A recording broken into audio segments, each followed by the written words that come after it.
Divorce happens. In fact, it happens to almost 50% of first marriages. So let's talk about it. Welcome to Divorce Happens, a podcast to educate, inspire, support, and yes, make you laugh through divorce and beyond so that you can start fresh on the next phase of your journey. Remember, divorce happens, and then we start fresh. You get divorced. You get divorced. Getting divorced? I'm getting a divorce. You're getting a divorce. Because she's getting a divorce. So what if I get divorced?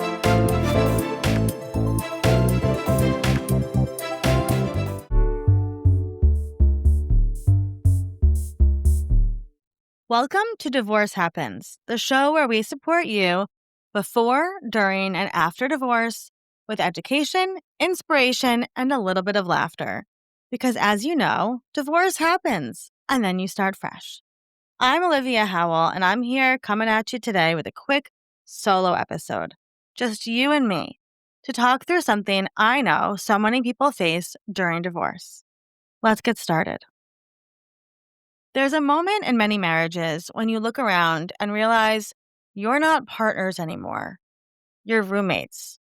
You're sharing space, sharing chores, sharing bills, but not sharing a life. And if that's where you are right now, I want you to know this is more common than you think, and it is incredibly important information. The roommate phase usually starts quietly. You stop touching as much. You stop talking about anything deeper than the schedule. You coordinate logistics, but not intimacy. You live parallel lives, separate, silent, yet functional. It often shows up in small moments. You go to bed at different times. You sit on separate sides of the couch.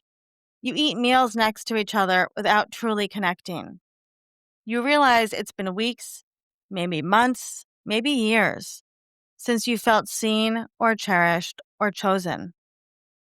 And while people sometimes dismiss this as normal life with kids or marriage after a decade, the truth is, the roommate phase is a sign that emotional connection has been fractured.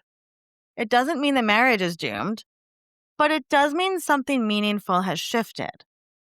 One of the biggest indicators of the roommate phase is the loss of curiosity. You stop caring about each other's inner worlds. You stop checking in.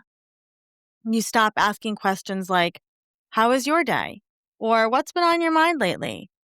Instead, the communication becomes purely transactional, a series of reminders, updates, and to-do lists. Another sign is emotional safety fading. You no longer bring up the things that hurt you because you already know nothing will change. You stop sharing your deeper thoughts because it feels easier to stay quiet. Silence becomes the default. And here's something most people don't tell you. Once the roommate phase sets in, your body notices it before your brain does. You might feel lonely even when you're not alone. You might feel tense in your own home. You might feel like your partner is kind of a stranger, and you're not sure when that happened. None of this means that you are a bad partner. It doesn't mean that you didn't try hard enough. It doesn't even automatically mean the marriage is over.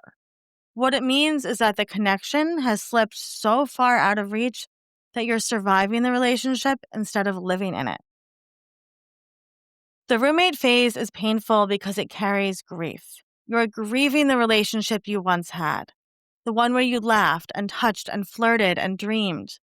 You're grieving the version of the partnership that felt alive.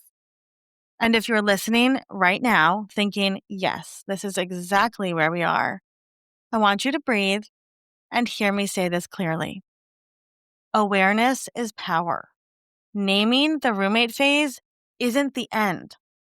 It's the beginning of understanding what you need, what you've lost, and what you can no longer ignore.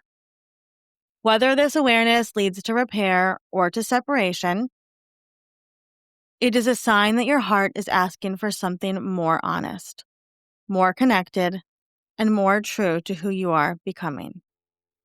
You deserve connection, you deserve affection, and you deserve to feel emotionally partnered, not just cohabitating. Thanks for spending these few minutes with me.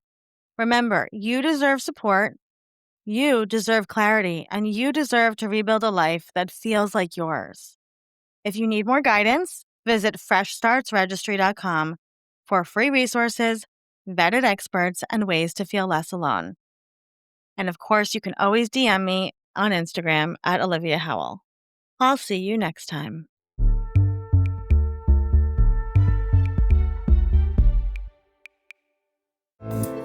Divorce Happens is produced by Fresh Starts Registry, the only divorce registry platform for everything you need to begin again, including home items, hype team, and everything in between. Remember, divorce happens, and then we start fresh. We're here to support you before, during, and after divorce. Head to freshstartsregistry.com for more info.